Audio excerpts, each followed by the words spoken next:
The Adventures of Bob Hatson, Casino Project, Chapter 14, The Rat's Trap. A lonely night is ahead for Bob. Then the rat's trap is obviously expected. A rainy night presents all symptoms for a colorful success in the eyes of guilty bandits. Like a drifter on a park bench looking for the innocence of a young girl, pushing his criminal mind to its highest level, all symptoms are actually open for Mr. Dispatcher to be operational within his mysterious mission. He could put into action the last option, the cargo he needs until his fortune. This load is in Bob's hands. Bob drives fast between London and Toronto to accumulate distance in a short time. To conceal his presence on a highway, Bob closes all trucks and trailers' lights. He drives with only fog lights on. No one can see the trailer behind. Dangerous? Yes, but not much traffic on the highway. We're in Canada. Less traffic. Bob notices something strange far ahead on the highway, and up in the air he sees lights from a helicopter. The entire highway seems to enter in a tunnel by the lights designed far ahead. The rat's trap's waiting for Bob Hatson. Will he fall in the ambush? Responding to the possible helicopter option, thinking it's one from RCMP, Bob opens and closes repeatedly his lights on trailer and truck, hoping an answer from them. Too bad, no answer from helicopter. Bob slows down the speed and opens high beam lights to see a better definition of the trap. Parking lights appear from one car in the exit just before the trap. Bob cannot clearly see the car but decided to take the risk and engage in the output.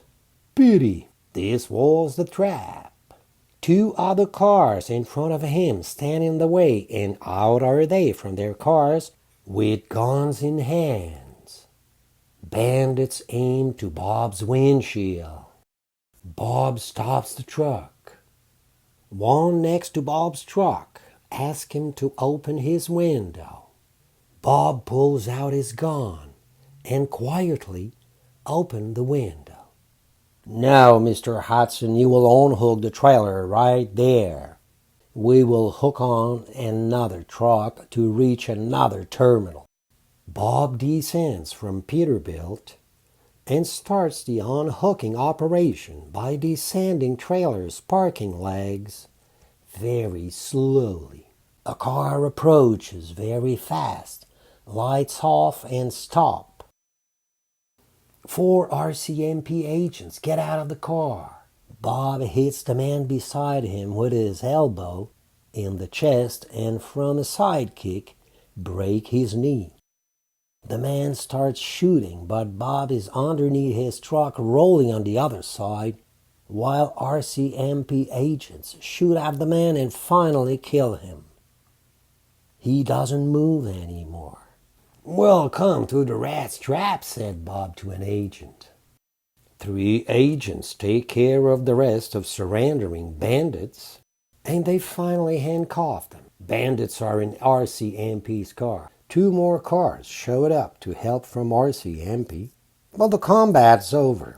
Bob enjoys security, clapping his hands, thanks and appreciate their help.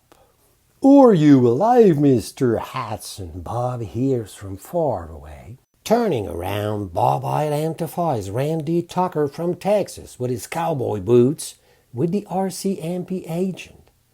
Laughing he is. Hey, Bob, you were wonderful. A real movie star, Bob.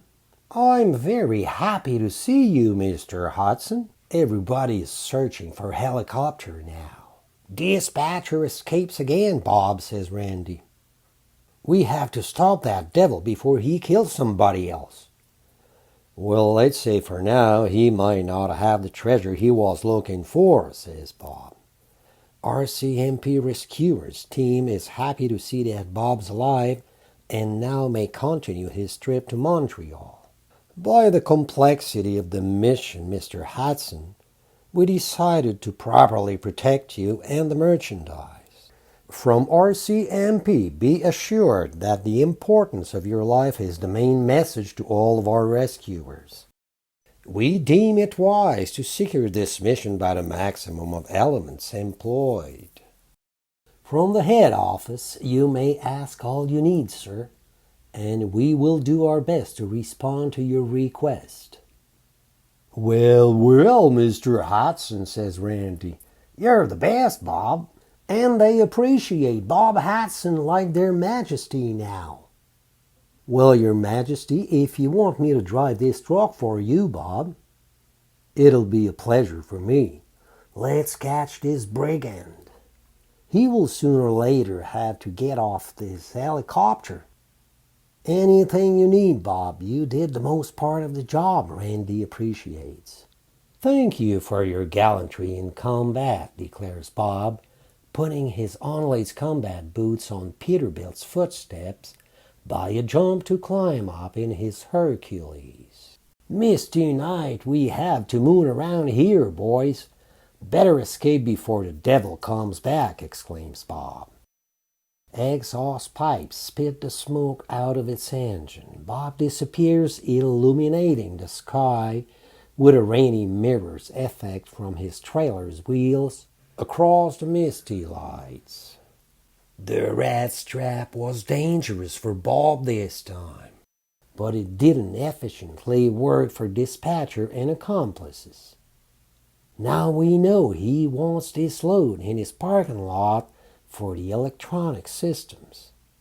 Perhaps he wanted to build up his own computer circuit for his casino using these electronic parts. What a bargain if dispatcher left with this trailer, Bob emphatically reacts.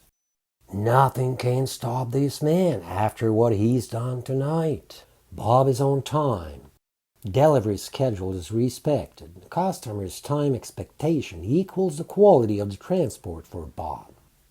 Customer's satisfaction in this case is important about the quality of the load once at destination. Good condition stuff in the trailer first, and then the time of delivery will be appropriate with the client's waiting anxiety. Everybody knows this trip was special and a trap to attract dispatcher's team. Government knew about it, but the other half of the load is for independent company. Risky it was for Bob and his insurance company, because this organization, as far as we know, was able to dynamite this trailer at any time or steal it. Dispatcher heard about what's going on in Costa Rica, about Mister Crombie and Crime Association, so dispatcher wants to make sure he'll have enough money to invest acquiring a good part of the action and the project. He bloody well knows that he will be the manager, but for a man like dispatcher, it's never enough.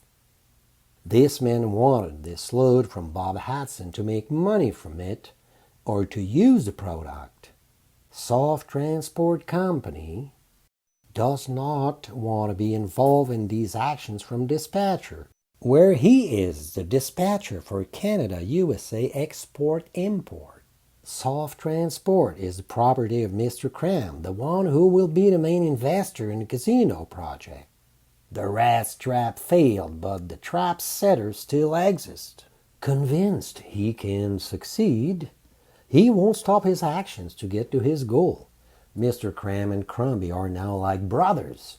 The business must go on, and they will prepare to invite construction companies to present their building design on papers. The fastest blueprints will be in the office. As fast they can invite and convince future investors, hotel investors, golf club, rental car companies, and more. Bob Hatson is still on the road towards Toronto. Both hands on the steering wheel, protecting his positive ideas.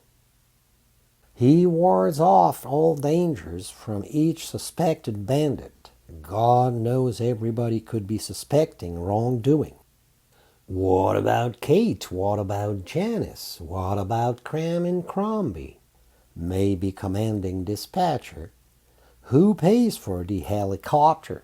All subjects that I have to mention to RCMP inviting investigation figures, Bob. What about Jeremy and Sarah's friends down in Texas? They could have known about this project by Sarah, who is close to Janice. No, these friends helped me to get out of dispatcher's trap with Mercedes down there. Maybe somebody else in Montreal close to dispatcher desires to invest in the project. Bob searches. Some clients possibly, like the owner of Falcon Plastic Industry in Montreal, who is in relation with our three crooks. From truck drivers to Mr. Cram and his clients in Canada and in the United States, a long list may appear in the agenda, Bob presumes. Good idea to send somebody to dig in their office at night, and by their private life too, having close friends sometimes interested to invest and collect fast money. A long list, but by eliminating most of them who are not in close investment partnership or not rich enough to invest, we could eliminate the half of mentioned citizens. Where to start is a good question, Bob insists. Somebody has to do it. Hoping it was the last trap before Montreal, Bob relaxes listening to the music. To put dispatcher and Mr. Cram in wonder, imagines Bob, we have to organize a party and invite them to a masked ball. We know dispatcher will not be there, but maybe will we meet the ones we need to meet. The real culprits. However, a party for investors showing themselves by generous donations to Costa Rica would be a better speculation and might give the opportunity to collect information against dispatcher's organization. Discreetly, to simulate a business penetration, including by the government faking to invest inside their business to better know their members. We need a mole inside this system, a spy. This practice won't be disapproved. Bob words hard now. Traffic in Toronto becomes denser, however. Usually at night it's rather calmer. Tonight it's particularly tough to drive across the town by the 401 highway. Is there something wrong again? Why all this traffic at this time of the evening? It should be easier than this. Is there an accident at the other end of the town? Traffic slowing down. That is not a normal traffic pattern. Something abnormal has to appear somewhere. Was there a hockey game tonight? Complains Bob. Bob hears from traffic radio station that there is a traffic stop just out of town on east side towards Montreal. An accident includes some cars and trucks blocking 2 lanes wide. Bob will be delayed of about 1 hour at least. Plenty of time left, but Bob hates delays.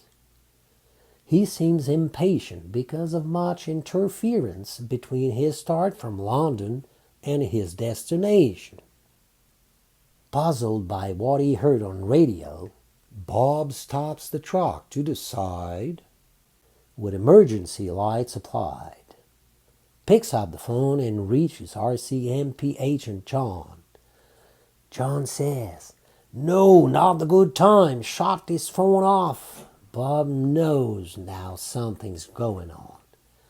Bob receives a call. He answers the phone and hears, "You thought you were out of the trap before, but now you're in, and this time you won't get out of this one, Hatson. Your next project will be to find a lot at Cemetery, man." "Dispatcher? Dispatcher!" The line is off. Bob extracts from the traffic cage his truck, slowly drives along the highway, and suddenly the accident appears. Horrible scene is the fair expression. Fire all around, oil spills, huge flames leap up in the air. Fire brigades and police cars with flashers on, setting flares all around, different jammed cars together. A hit-and-run accident caused this tragedy, and by the time cops are busy to run after and catch the fugitive, they're not in the way for dispatcher's accomplices to get to the aim goal. The dispatchers transport trap. Bob doesn't stop and continue very slowly. Since he follows an enormous huge crane boom truck, he dims his lights up and down repeatedly to the front driver into the boom truck to attract his attention by his mirror. Bob opens his door and climbs up to the rear of the boom truck and reaches the front driver by its flatbed floor on the side of the crane. Once on the side stairs of the operator driver, Bob presents himself and tells the man about the huge operation and that he needs him to do a corridor for him, beeping horns and flashers on, lights and high beams, and forget about the decor we will damage, Bob says. I have to get out of here because of the importance of this freight. If we don't, me and some else will die. RCMP agents are with us on this. And don't worry about your truck, but we must get out of this place, man. Okay, man, I understand, says the crane driver. The gentleman engages Hercules' transmission while Bob goes back to his truck. Crane operator truck driver presses on fuel pedal, sirens blaring, horns din. He and Bob open the road. Bob follows the colourful before him. The crowd seems to understand further forward. They clear the middle lane for him. Bob hopes dispatcher accomplices occur. He accelerates between car accidents. Obviously the target of a fierce war for half a mile. Truly, Bob would rather be in Costa Rica under the sun right now. Hearing and receiving some bullets, the colossal in front of Bob is staring at Bandit's car on a highway's shoulder with guns all over roofs. Clenching his fist around the steering wheel, he steers his truck right in the bunch of criminals' cars.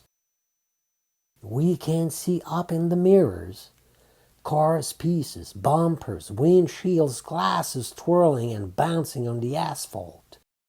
This crane truck developed a learned man. Efficiently for this attempt, his participation beats all praises. This man would scare the devil himself with his monster truck, exclaims Bob. Peterbilt runs away through the devilish mercenaries, where the most of them are dead killed by a monster truck. Bob controls his engine through the smoke and the sound of firearms. Once past, Bob stops in front of Sir Monster Truck. "How are you, man?" in CB communication. "I'm fine, Mr. Hatson." Bob greatly appreciates the man. "But I have to go now. I'll see you later, and I will never forget what you have done for me. I'll reach you later in the week and take care of you." "Okay, sir, don't worry about your truck and the time you've lost and your truck damages. We'll take care of everything. You could not have done better, my friend. See you." Bob engages the transmission and go away before dispatcher appears again. Toronto police caught the fugitive farther on the highway. In jail will he be, and he might be scared to talk about this tragedy. Whether this man or the others were shooting at Bob, they are all in the same gang. RCMP takes care of this. with Toronto police. Clearing out some of dispatcher accomplices is good. Now Bob may drive securely to Montreal. Enigmatic how dispatcher hides. He will have to introduce himself somewhere, but probably not in Montreal. RCMP and Bob reserves to dispatcher a visit to Costa Rica. His ability to bring together a combination of bandits and some millionaire's gentlemen joining their desires is so great, he thinks. That might be his mistake. Each failure he's experienced before his colleagues will have led him to hire someone else thinking he will achieve a decisive victory. That's where we will intervene by conducting an operation where he will be totally crazy. Bob decrypts.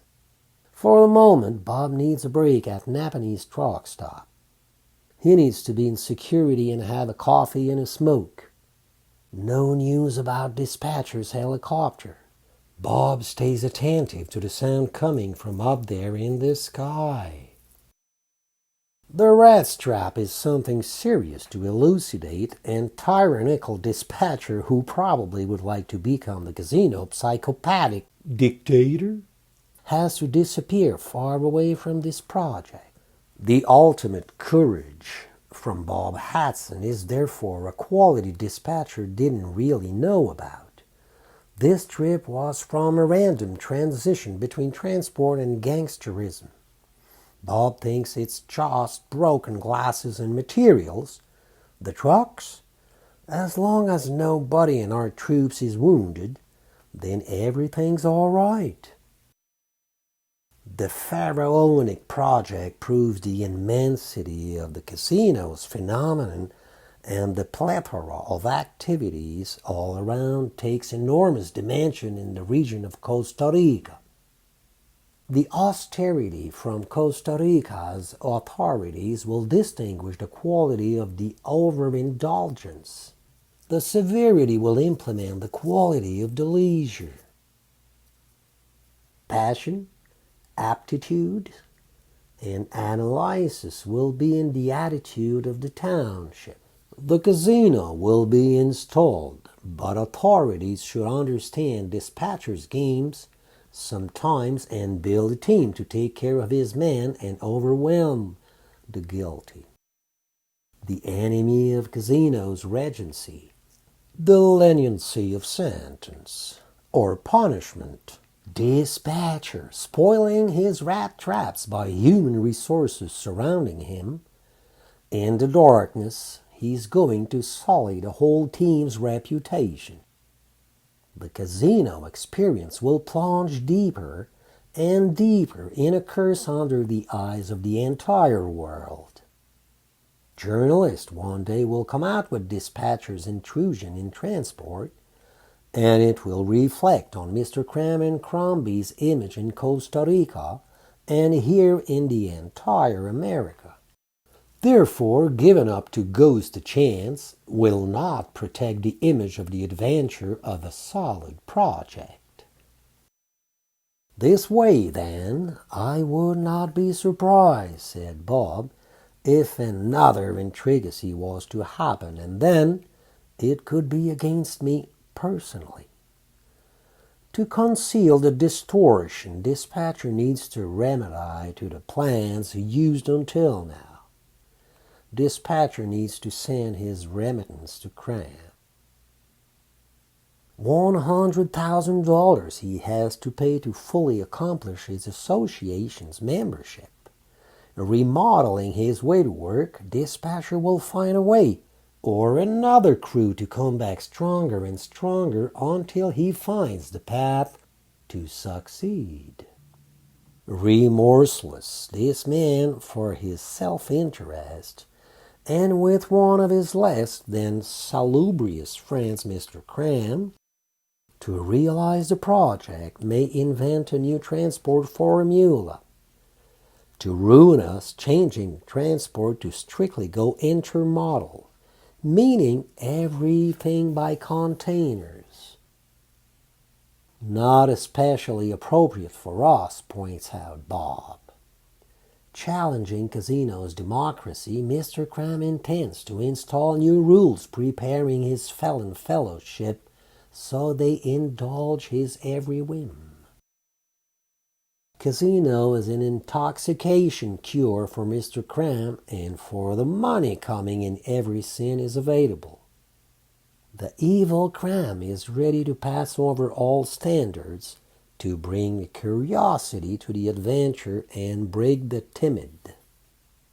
He will obsessively offer to the population to rule their standards as including casino games every week in their lives.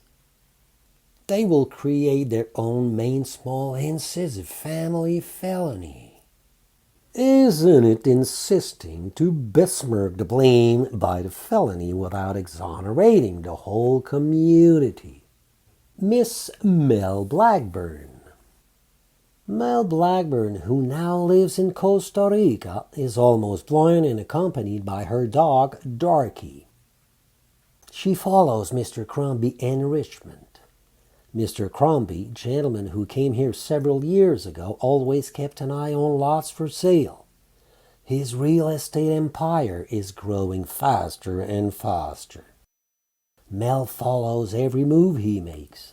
Mel is handicapped but very useful at helping the community to understand factors to succeed and keeping intact people's mental faculties. No depressed people wanted in San Jose and its suburbs.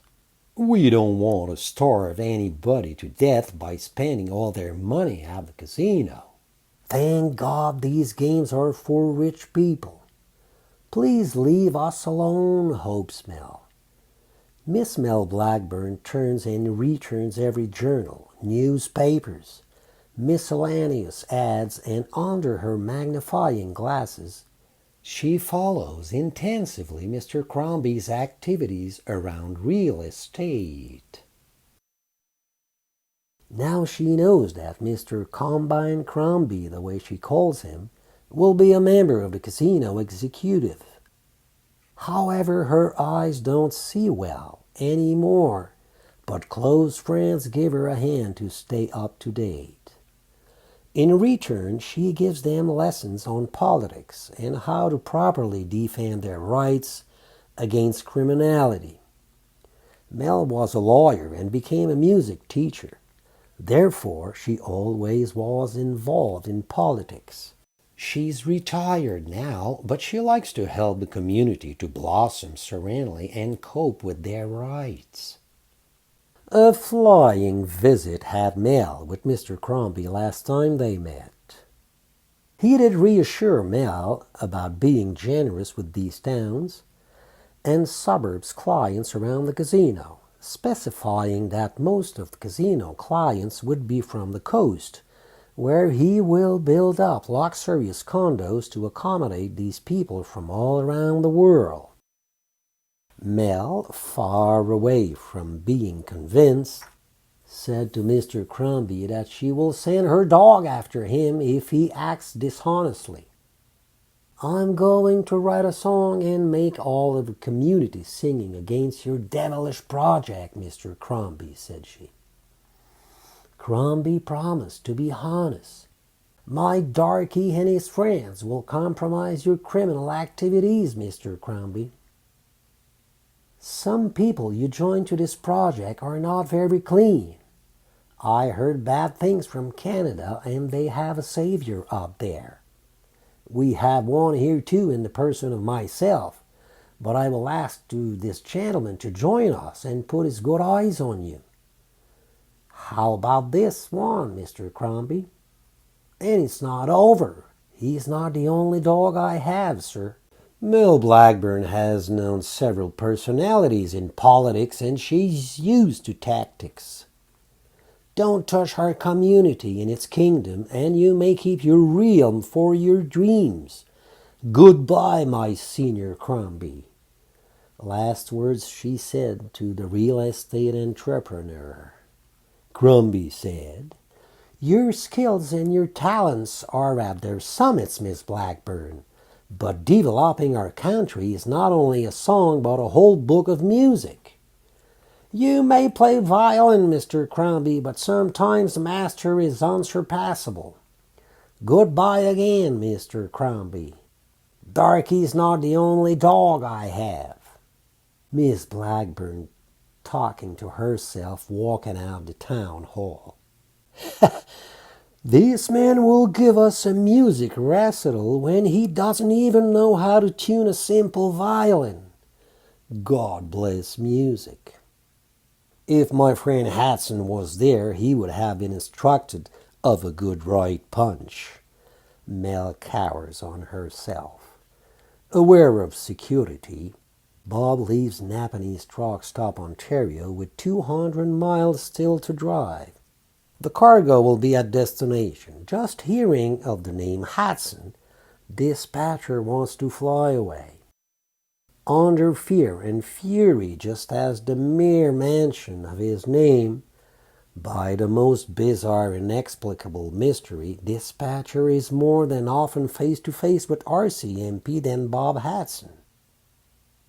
Bob from the truck stop sends an email to dispatcher.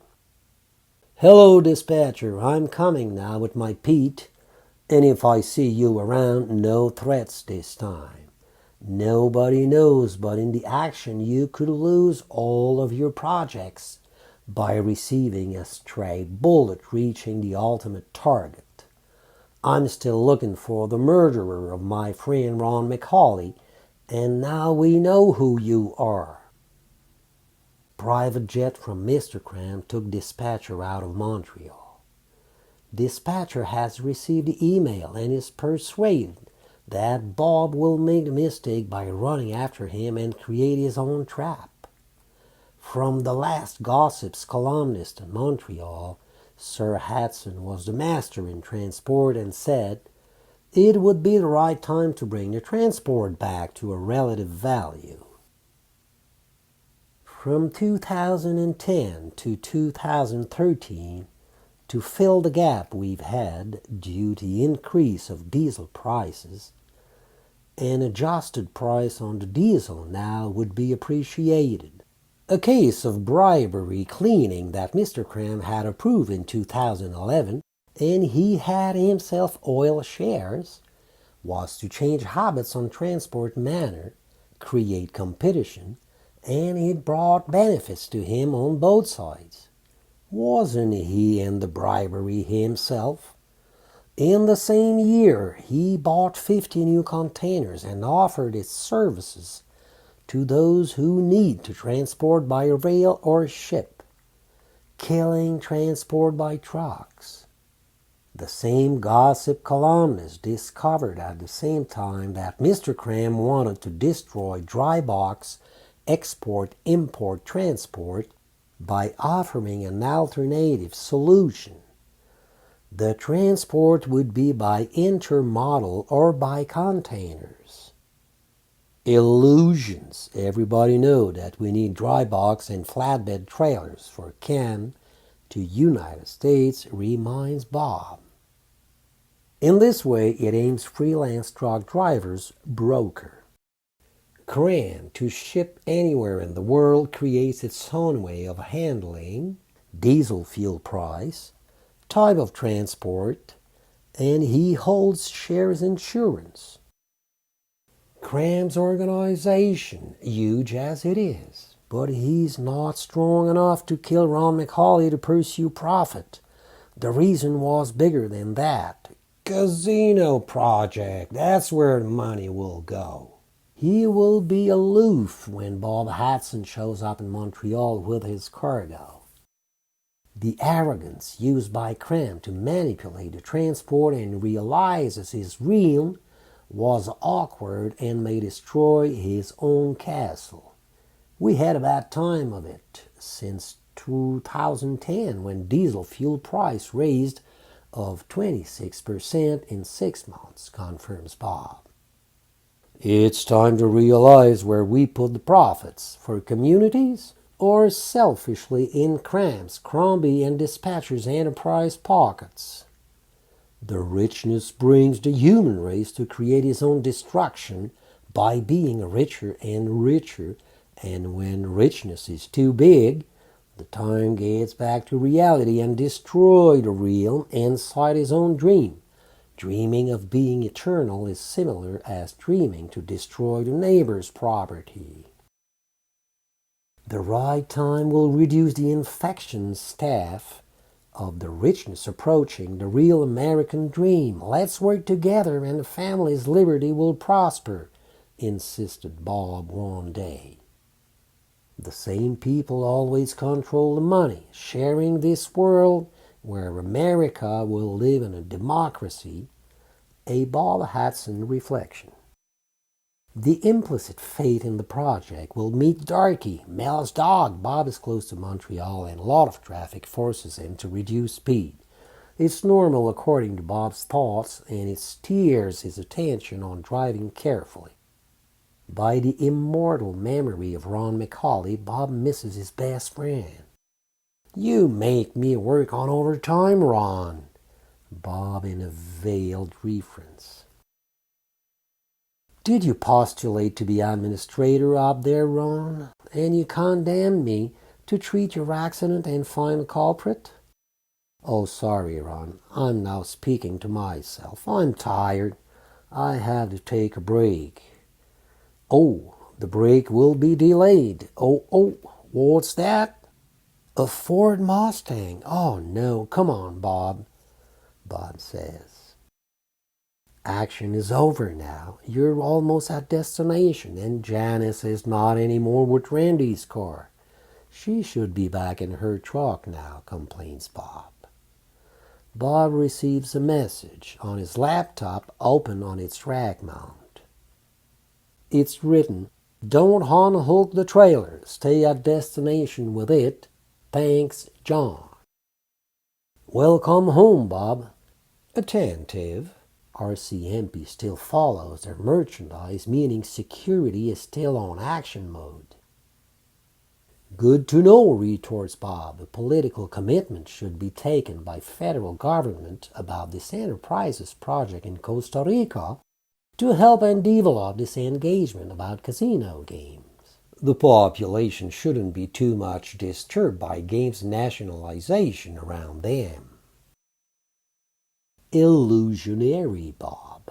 Canada could be an example for them by studying the experience we have in Montreal, in the whole province relative to all around Canada and United States.